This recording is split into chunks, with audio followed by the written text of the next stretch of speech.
ஓம் சாய்ராம். என் அன்பு குழந்தையே, ஒரு மயில் சிங்கத்தைப் போல கர்ஜனை செய்ய முடியவில்லையே என்று நினைக்கவே நினைக்காது. அதேபோல் ஒரு சிங்கம் மயிலைப் போல் ஆட முடியவில்லையே என்று நினைக்காது. அவைகள் தங்களின் இயல்புக்கேற்ப முழுமையாக இருக்கின்றன. ஆனால் சிங்கத்தையும் மயிலையும் கூண்டில் அடைக்க தெரிந்த மனிதர்களாகிய நீங்கள் புலம்பல் என்ற ஒரு பெரிய கூண்டை உருவாக்கி அதில் நீங்களே மாட்டிக்கொள்கிறீர்கள். சரி, இந்த கூண்டிலிருந்து எப்படி வெளியேறுவது? கூண்டிலிருந்து வெளியேற வேண்டுமென்றால் முதலில் நீங்கள் கூண்டிற்குள் தான் அடைபட்டு கிடக்கிறோம் என்ற விழிப்புணர்வு முக்கியம். அடைபட்டு கிடப்பது என்பது ஒரு விதமான மனநோய். அதன் அறிகுறியை தெரிந்து கொள்ளணும்.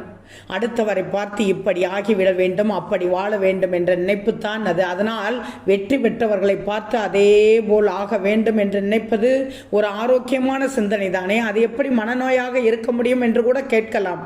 எந்த ஒரு விஷயமும் சுயமாக ஆராய்ந்து முடிவு எடுக்காமல் பிறரை பார்த்து எடுப்பது என்பது நிச்சயம் ஒரு சமயத்தில் குழப்பத்தை தந்து காலை வாரி விட்டுவிடும். இன்னொரு பக்கம் உங்களுக்கே உரித்தான நீங்கள் மட்டுமே செய்யக்கூடிய காரியத்தையும் நீங்கள் மட்டுமே அடையக்கூடிய அந்த அனுபவத்தையும் நிச்சயமாக தவறவிட்டு விடுவீர்கள். எது எது சந்தோஷம் தருகின்றதோ அவைகளுக்கு வெற்றி என்று பெயர் சூட்டியும், எது எது துக்கம் தருகின்றதோ அவைகளுக்கு தோல்வி என்று பெயர் சூட்டியும் பழகிவிட்டீர்கள். ஆக எவருமே சாதாரண நபர்கள் இல்லை, ஒரே மாதிரியானவர்கள் இல்லை. ஒரு மனிதனோட கட்டை விரல் ரேகை மாதிரி இன்னொரு மனிதனுக்கு இருக்காது. 700 கோடி கட்டை விரல் ரேகைகளும் வேறுதான்.